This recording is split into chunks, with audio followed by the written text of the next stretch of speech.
بسم اللہ الرحمن الرحیم۔ بازیگر قسط نمبر 57۔ پیرو نے بٹھل کو بتا دیا تھا کہ کل سپہر سردار نے اسے کیوں طلب کیا تھا اور اس سے اس کی کیا گفتگو ہوئی ہے۔ اس کے بقول سردار نے خود ہی کاغذات کا ذکر چھیڑ دیا تو پیرو نے لا علمی ظاہر نہیں کی۔ سردار نے اس سے بھی وہی سوالات کیے جو بٹھل سے کیے تھے اور پیرو نے تقریباً وہی جوابات دیے جو بٹھل نے سردار کو دیے تھے۔ اس نے بھی بٹھل کی طرح سردار سے رازداری کا وعدہ لیا کہ وہ پہلے آنے والے قافلے سے ان کے بارے میں کچھ نہیں کہے گا۔ پیرو نے سردار کی تسلی کے لیے اور کم وقت دیا تھا، یعنی صرف 2 مہینے۔ پیرو ہمیں جب یہ سب سنا رہا تھا مجھے خیال آیا کہ اس نے سردار سے بات کیوں کر کی ہوگی۔ سولم جیسا کوئی آدمی اس کے ساتھ نہیں تھا۔ پیرو ایک مرتبہ پہلے بھی ہماری عدم موجودگی میں سردار سے مل چکا تھا۔ ظاہر ہے سردار نے ترجمانی کے لیے ہندوستانی جاننے والے اپنے کسی آدمی کو ضرور طلب کیا ہوگا اور قبیلے میں ایسے لوگوں کی کمی نہیں ہوگی جو ہندوستانی سے خوب واقفیت رکھتے ہوں گے۔ کاغذات کی گمشدگی کے بعد ہندوستان آنا جانا ان کا معمول تھا۔ سینکڑوں آدمیوں نے ہندوستان کا رخ کیا ہوگا اور پھر تشانم۔ میرے ذہن میں یہ بات آئی ہی نہیں کہ سلطان تشانم سے کون سی زبان میں بات کرتا ہوگا۔ سلطان تبتی نہیں جانتا تھا، وہ تشانم کو صرف دیکھتا ہی نہیں رہا ہوگا۔ اس نے اس سے بہت سی باتیں کی ہوں گی، عجیب عجیب باتیں، جیسے میں کورا سے اور کورا مجھ سے کرتی تھی۔ کورا کو بھی ٹوٹی پھوٹی ہندوستانی آتی تھی۔ میں اسی وقت سلطان سے ملنا چاہتا تھا، لیکن یہ فرصت کی بات تھی۔ ہم چوتھے مندر سے ابا جان کی طرف جا رہے تھے۔ آواز تو کیا، ہم نے اپنی چاپیں بھی معدوم کر رکھی تھی۔ بہرحال اگر تشانم ہندوستانی جانتی تھی تو اس کا مطلب ہے چن وسا بھی جانتا ہوگا۔ اس کے 2 بیٹے ہندوستان جا چکے تھے، ہو سکتا ہے وہ بھی وہاں گیا ہو اور تشانم بھی گئی ہو۔ اور کیا عجب کہ سردار نے اسی سبب سے چن وسا کو ہماری میزبانی کے لیے مقرر کیا ہو کہ وہ اپنے مکان میں ہمارے درمیان ہونے والی گفتگو کی سنگن لے سکے۔ ایسا ہی ہوگا۔ بٹھل نے اسی سبب سے ہم سب کو بند کمرے کے باوجود آپس میں گفتگو کرتے وقت احتیاط کی تلقین کی تھی۔ موٹی موٹی باتیں مجھ سے اوجھل ہو جاتی تھی۔ میرا دماغ ہی اب کام نہیں کر رہا تھا۔ جب سے ابا جان کو دیکھا تھا ہر لمحے بس انہی کا دھیان رہتا تھا، یا کوئی دھیان ہی سرے سے نہیں تھا۔ ہر وقت دل اڑتا رہتا اور دماغ خالی خالی۔ اسی دن پیرو نے بستی کے چوک میں دوسرے کنارے پر اپنا سامان لگا دیا۔ مرد، عورتیں، لڑکیاں اور بچے پھر اس کی طرف ڈھلنے لگے۔ ہمارا سامان وہ کئی بار دیکھ چکے تھے۔ پیرو کے پاس ہم سے مختلف سامان تھا اور اس نے قیمت بھی کم لگائی۔ زورا اور وزیر جیسے ہمیں جتانے کے لیے صدائیں لگا رہے تھے۔ ادھر مارٹی اور سلطان نے بھی آوازیں لگانی شروع کر دی۔ ہم سے ان کے درمیان زیادہ فاصلہ نہیں تھا۔ بستی کے چوک میں اچھی خاصی بھیڑ جمع ہو گئی تھی۔ بٹھل نے کل کے مقابلے میں قیمتیں اور کم کر دیں۔ ہمارے دونوں صندوق خالی ہو گئے۔ اس دن بھی چن وسا کے مکان سے ہم 2 ہی صندوق لائے تھے۔ پیرو نے خاصا سامان بیچ دیا۔ ہم نے احتیاطاً اپنے دستانے نہیں اتارے تھے، مبادا ہماری چھلی ہوئی انگلیوں پر ان کی نظر پڑ جائے۔ بازار بڑھانے کے بعد جامو اور سلطان نے بستی کے دکانداروں سے مفلروں کے بدلے میں بھنا ہوا اناج، سردی سے بچنے کے لیے روغن اور کھانے پینے کی چند دوسری چیزیں خرید لی تھیں۔ اتنی ہی چیزیں کہ انہیں شک نہ ہو۔ پیرو نے بھی ایسا ہی کیا ہوگا۔ بازار سے چن وسا کے مکان میں آ کے ہم نے اپنے ساتھ لائے ہوئے سفری مشکیزیں بھی اوور کوٹوں میں چھپا لیے تھے۔ سورج غروب ہوتے ہی ہم اپنے سفر پر روانہ ہو گئے۔ رات کو وہ ہمیں مقررہ جگہ پر مل گئے۔ جینی اور ساٹے اب بھی ان کے ساتھ نہیں تھے، لیکن وہ بتا رہے تھے کہ ان کی حالت پہلے سے بہت بہتر ہے۔ بٹھل نے ایک تبدیلی کی۔ سلطان کی زخمی چھنگلیاں کی وجہ سے اسے سولم کے ساتھ باہر رہنے دیا، جس کا کام معمول کے مطابق مندر کی سیڑھیوں پر بیٹھے ہوئے آدمیوں کی توجہ اتنی دیر تک اپنی جانب مبذول کرنا تھا جتنی دیر تک ہم مندر میں داخل ہوتے۔ بعد میں جب انہیں اندازے سے یقین ہو جاتا تھا کہ ہم اندر پہنچ گئے ہوں گے، وہ آزاد ہو جاتے تھے اور سرائے میں جا کے لیٹ جاتے تھے۔ سلطان اس تبدیلی پر بہت جھلایا۔ بٹھل نے اس کی بات نہیں سنی، اس کے بجائے اس نے زورا کو ساتھ رکھ لیا۔ زورا سلطان کا صحیح بدل تھا، مگر جب بٹھل سلطان کو اندر لے جانے کا ارادہ نہیں رکھتا تھا تو اس سے گھر چھوڑ دینے میں کیا حرج تھا۔ سولم کے ساتھ آج ایک آدمی کم ہوتا تو سیڑھیوں پر موجود آدمی اتنے پریشان نہ ہوتے۔ سلطان نے دلیل بھی دی کہ زورا کی جگہ اس کی تبدیلی کو وہ لوگ محسوس کر لیں گے۔ یہ دلیل بھی بٹھل کو متاثر نہ کر سکی۔ الاؤ کی بھڑکتی روشنی میں مفلروں اور ٹوپوں میں لپٹے چہروں پر وہ اتنی نگاہ کہاں رکھتے ہوں گے؟ وہ بستی کے عام باشندے تھے، اور صرف درون بستی کے نہیں جس میں ہم ٹھہرے ہوئے تھے، جانگ قبیلے کی دوسری بستیوں سے بھی انہیں بلایا گیا ہوگا۔ ابھی وہ ہمیں اتنا نہیں پہچانتے ہوں گے کہ چہروں میں امتیاز کرنے لگے، اور یہ لازم نہیں تھا کہ آج بھی وہی لوگ سیڑھیوں پر ہوں جو کل یا پرسوں یہاں تعینات تھے۔ ابا جان نے کوئی دیر نہیں کی، اندر پہنچتے ہی ہم نے اپنا ادھورا کام نمٹانا شروع کر دیا اور باریاں تبدیل کرتے رہے۔ دھول کل کی نسبت آج زیادہ اڑ رہی تھی۔ مسالے میں مٹی کی آمیزش تھی۔ مٹی ملے ہونے کے سبب کھدائی میں اتنی دقت نہیں ہو رہی تھی۔ سبھی طرح کے چھوٹے بڑے پتھر مسالے میں ڈال دیے گئے تھے، وہی تنگ کر رہے تھے۔ انہیں چھوڑ کے ہم ان کے ارد گرد جمے ہوئے مسالے ہی پر ضربے مارتے تھے، اس سے وہ خود جگہ چھوڑنے لگتے تھے۔ پیرو کے سمجھانے کے باوجود زورا کی ہتھوڑیاں ہم میں سب سے تیز پڑ رہی تھیں۔ کل ہمارے ہاتھ دکھنے لگے تھے تو آج عجیب قسم کے بودار مسالے نے سانس لینی مشکل کر دی تھی۔ جب میری باری ختم ہوتی تھی اور میں ابا جان کے پاس آ کے بیٹھ جاتا تھا تو میرا سارا جسم سکڑنے اور کھینچنے سا لگتا تھا۔ ہر لحظے یہ دھڑکا رہتا تھا کہ وہ کچھ پوچھنے نہ لگیں، میں انہیں کیا کیا جواب دوں گا، مگر ابا جان بیشتر مجھے دیکھتے ہی رہتے تھے، زبان سے کچھ نہیں کہتے تھے۔ کل بھی یہی ہوا۔ جاموں اور سلطان کی باری بھی میرے ساتھ ختم ہوتی تھی۔ شاید انہی کی موجودگی کی وجہ سے وہ بات نہیں کرتے تھے۔ میری نظریں تو ان کی طرف اٹھتی ہی نہیں تھیں۔ بس ایک بار انہوں نے میرے ہاتھ ٹٹول کے دیکھے تھے، میرے سر پر ہاتھ رکھا تھا۔ ان کا دل چاہتا ہوگا کہ وہ مجھے اپنے سینے میں بھینچ لیں۔ مجھے ان کی عادت معلوم تھی، جو ان کے دل میں ہوتا تھا کسی کو اس کا پتہ نہیں چلنے دیتے تھے۔ گھر میں ہمہ وقت سب کا خیال رکھتے تھے، لیکن ہمیشہ ایسا لگتا تھا جیسے وہ ہم سب سے ناراض ہوں۔ صرف فمی ایسی تھی جو ان سے ہر بات منوا لیتی تھی۔ وہ اس کا کہا کبھی نہیں ٹالتے تھے۔ فمی ایک طرح سے ان پر حکم چلاتی تھی۔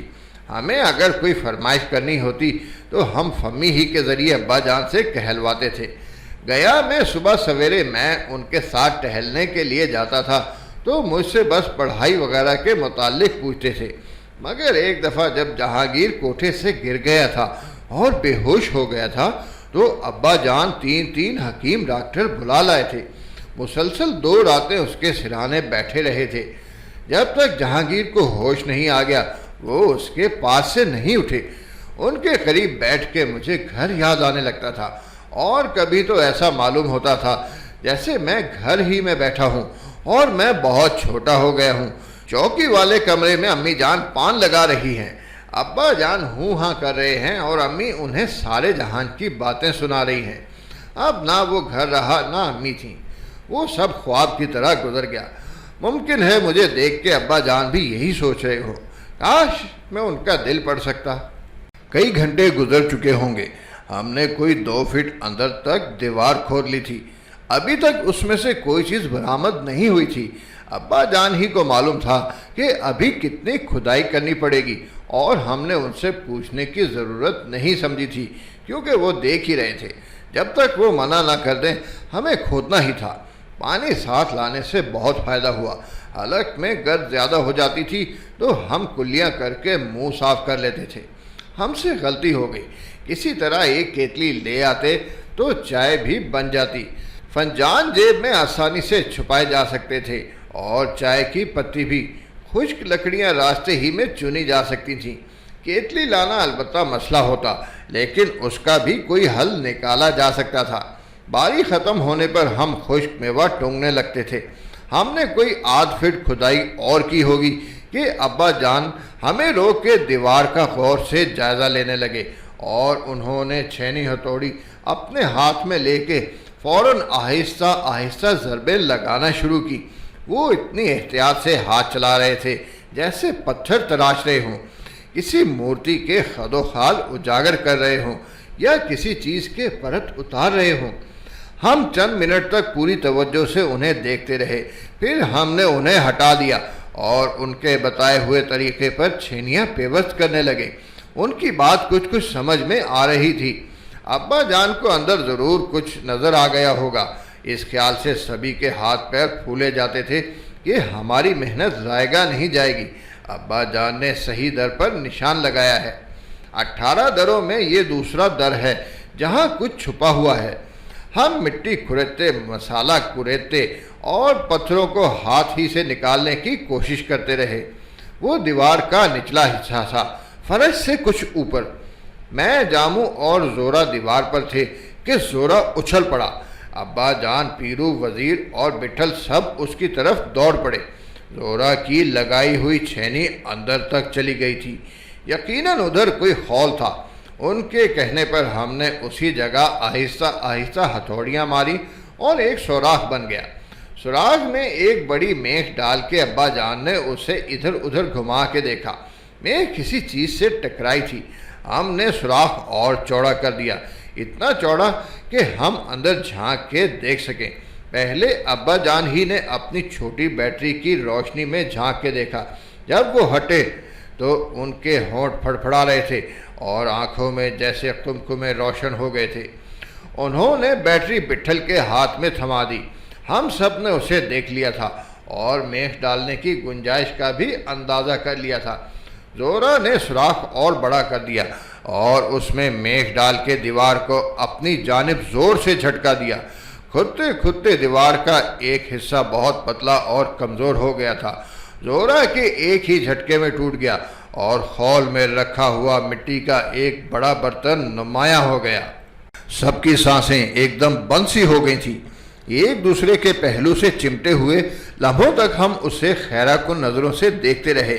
وہ بالکل ٹھیک حالت میں تھا، جیسے اسے رکھے ہوئے چند ہی دن ہوئے ہوں۔ اس کی شکل عجیب و غریب تھی۔ اسے نہ گھڑا کہا جا سکتا تھا نہ جار۔ تلے سے گھڑے کی مانند چوڑا ہوتا ہوا وہ درمیان سے کچھ پچک جاتا تھا، جیسے مٹکے یا گھڑے کا درمیانی حصہ پٹک دیا جائے۔ اس کی لمبائی کوئی 1.5 سے 2 فٹ کے قریب، چوڑائی کوئی 1.25 فٹ کے قریب ہوگی۔ چکنی مٹی کے برتنوں پر جو شیشے اور رنگ وغیرہ چسپاں کر دیے جاتے ہیں، اس پر بھی قسم قسم کے شیشے اور نگینے پیوست تھے۔ جلد سفید رنگ کی تھی۔ ایسی شکل کا برتن میں نے پہلے کبھی نہیں دیکھا تھا۔ ایک چپن نما ڈھکن سے وہ بند تھا۔ کوئی آگے نہیں بڑھا۔ سب ابا جان کے منتظر تھے۔ ابا جان ہی نے سب سے پہلے انگلی میں چادر لپیٹ کے اس کی جلد پر ہاتھ پھیرا اور اس پر ابھرے ہوئے نگینوں کو ٹٹولا۔ ان کی انگلیاں لرز رہی تھیں۔ پھر انہوں نے چادر بچھا دی۔ غالباً وہ اس کی مضبوطی کی پیمائش کرنا چاہتے تھے۔ اسے احتیاط سے اٹھاؤ، ان کی بھررائی ہوئی آواز ابھری، ٹوٹ نہ جائے۔ زورا نے اسے کولیا بھرنے کے انداز میں اٹھانا چاہا۔ وہ کافی وزنی تھا۔ میں نے اس کی مدد کی۔ ہم آہستہ سے اسے اٹھا کے فرش پر لے آئے۔ ابا جان نے نیچے چادر بچھا دی تھی تاکہ فرش کی ضرب سے اس کا کوئی کونا نہ ٹوٹ جائے۔ ڈھکن ہٹا کے دیکھو، ابا جان نے حکم دیا۔ بٹھل کھڑا رہا۔ زورا نے آگے بڑھنے کی کوشش کی، اس نے اسے بھی روک دیا۔ میں نے کہا ڈھکن اٹھا کے دیکھو۔ ابا جان تذبذب سے بولے، نہیں بڑے صاحب۔ بٹھل نے دبے دبے لہجے میں کہا، ہم کو بتاؤ آگے کیا کرنا ہے، اس کو دیکھنا آپ کا کام ہے، ہم کو دوسرا در بولو۔ دیکھیں تو اس میں کیا ہے، کیا ہے؟ ابھی ادھر کیا ہوگا بڑے صاحب؟ یقیناً تصور سے سوا ہوگا۔ میں اس در سے کچھ اور توقع کر رہا تھا۔ ابا جان کی آواز دھک دھک کر رہی تھی، ذرا دیکھیں تو کتنا بھرا ہے۔ بٹھل نے مزید رد و قدا نہیں کی۔ مجھے حیرت تھی کہ ابا جان اس کا ڈھکنا خود کیوں نہیں اٹھا دیتے، لیکن وہ انکسار میں پیش قدمی نہیں کرنا چاہتے ہوں گے۔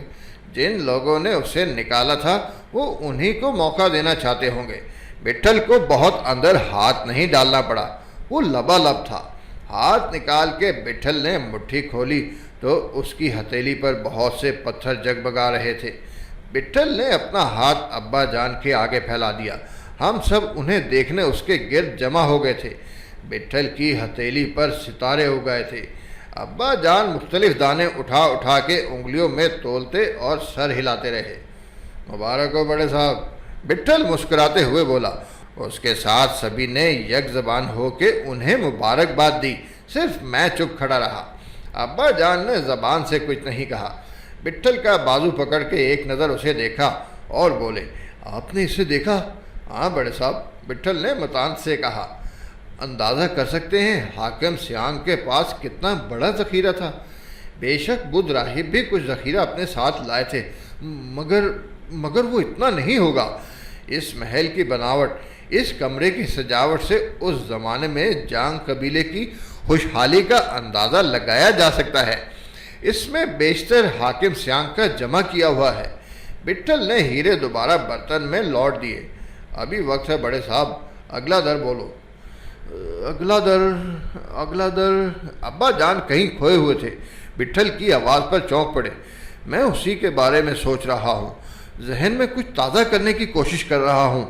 دروں کے بارے میں کاغذات میں کوئی خاص وضاحت نہیں تھی، یا شاید میں اسے اخذ نہیں کر پایا ہوں۔ ایک جگہ کچھ اشارہ ملتا تھا، اسی کی بنیاد پر میں نے ان دروں کی آزمائش کی تھی۔ ہمارا وقت ضائع نہیں ہوا۔ میں سمجھتا ہوں کہ ہمیں ایک چھوڑ کے بعد کا در آزمانا چاہیے، لیکن آپ لوگ تھک گئے ہوں گے۔ میرا خیال ہے باقی کل پر چھوڑا جائے۔ ابھی ٹائم ہے بڑے صاحب، اپن لوگ پلستر ایک دم اکھیڑ سکتا ہے، پیرو بولا۔ جتنی جلدی ہو اچھا ہے۔ ہم نے احتیاط سے برتن ایک کونے میں رکھ دیا تھا، اسے لوٹ کے نہیں دیکھا تھا۔ ابا جان کی خواہش یہی معلوم ہوتی تھی کہ وہ اسے لوٹ کے ایک بار تمام کا تمام دیکھیں، لیکن بٹھل اور پیرو کی عجلت پر انہوں نے اپنا ارادہ دبا لیا۔ پہلے در کا تجربہ ہمیں خوب ہو چکا تھا۔ ہم نے ادھر ادھر چھینیاں مارنے کے بجائے ترتیب سے دیوار میں قریب قریب چھید کر دیے۔ پلستر تقریباً ادھڑ چکا تھا اور اندر کے پتھر نظر آنے لگے تھے کہ بٹھل نے 4 بج جانے کی اطلاع دی۔ ہم نے کام چھوڑ دیا۔ دوسرے دن ہم نے دیوار کے پتھر نکال لیے۔ اس رات ہم دیر سے پہنچے تھے، اس لیے اندرونی دیوار کے پتھر نکالنے کے بعد پاٹا ہوا مسالہ 1.5 فٹ اندر تک ہی کھود سکے اور وقت ختم ہو گیا۔ تیسرے دن ہماری میخیں خول تک پہنچ گئیں۔ ابا جان نے پھر صحیح در پر نشان لگایا تھا۔ اندر سے دھاتوں کے ٹکڑے اور زیورات کا ایک بڑا ذخیرہ برآمد ہوا تھا۔ وہ سب لکڑی کے ایک چھوٹے سے منقش بکس میں رکھا ہوا تھا۔ سب ان زیورات کو دیکھ کے دنگ رہ گئے۔ ان میں طرح طرح کے گہنے تھے۔ ہار کے سوا ایسی طرز اور بناوٹ کے زیور اس زمانے میں کہیں نہ بنتے ہوں گے۔ مختلف اوزان میں دھاتوں کے ٹکڑے الگ تھے۔ ابا جان نے پتھروں سے گھس کے انہیں دیکھا، وہ سب قیمتی دھاتیں تھیں۔ پہلا در ابا جان نے کھولا تھا، 2 ہم نے۔ پہلے در کے متعلق ہمیں کچھ نہیں معلوم ہو سکا کہ اس میں کیا نکلا تھا، لیکن دوسرے 2 دروں سے جو چیزیں نکلی تھیں وہ کچھ کم نہیں تھیں۔ میں ابا جان سے کہتے کہتے رک جاتا تھا کہ یہی در کافی ہیں، لیکن کوئی اور مجھے اپنا ہمنوا نظر نہیں آتا تھا۔ دوسرے در کے بعد انہوں نے فوراً تیسرے در کے پلستر پر ہتھوڑیاں چلانی شروع کر دی تھی۔ انہیں اس کام میں شاید مزہ آنے لگا تھا۔ 5 راتیں میخیں ٹھوکتے ٹھوکتے، چھینیاں مارتے مارتے ہمارے ہاتھوں میں گٹے پڑ گئے تھے، مگر کوئی بھی اپنی تھکن کا دوسرے پر اظہار نہیں کرتا تھا، بلکہ تقریباً ہر ایک کی یہ خواہش ہوتی تھی کہ اس کی باری ختم نہ ہو۔ دوسرا در کھلتے وقت ان کے چہرے خوشی سے کھل اٹھے تھے، جیسے وہ کوئی بازی جیت گئے ہوں۔ جیسے ہی خول نظر آیا، وہ چیخ چیخ کر ابا جان کو بلانے لگے۔ ابا جان کے مشورے کے بغیر اب وہ ایک ہتھوڑی بھی زائد نہیں چلاتے تھے۔ سلطان کی ضد پر دوسری ہی رات بٹھل نے اسے اپنے ساتھ لے لیا تھا۔ اب اوپر سولم سمیت 4 آدمی رہ گئے تھے۔ جینے اور ساٹے بھی چلنے پھرنے کے قابل ہو گئے تھے، لیکن ابھی روز شام کو اوپر جانے اور صبح بستی میں واپس آنے کی قوت نہیں رکھتے تھے۔ اس دوران بٹھل اور پیرو نے الگ الگ سردار کے مکان پر ایک مرتبہ اور حاضری دی تھی۔ انہوں نے اسے مطمئن کرنے کی اپنے جیسی کوشش کی ہوگی، مگر وہ اچھی طرح جانتے تھے کہ وہ اسے زیادہ دیر تک روکے نہیں رکھ سکتے تھے۔ اس کا احساس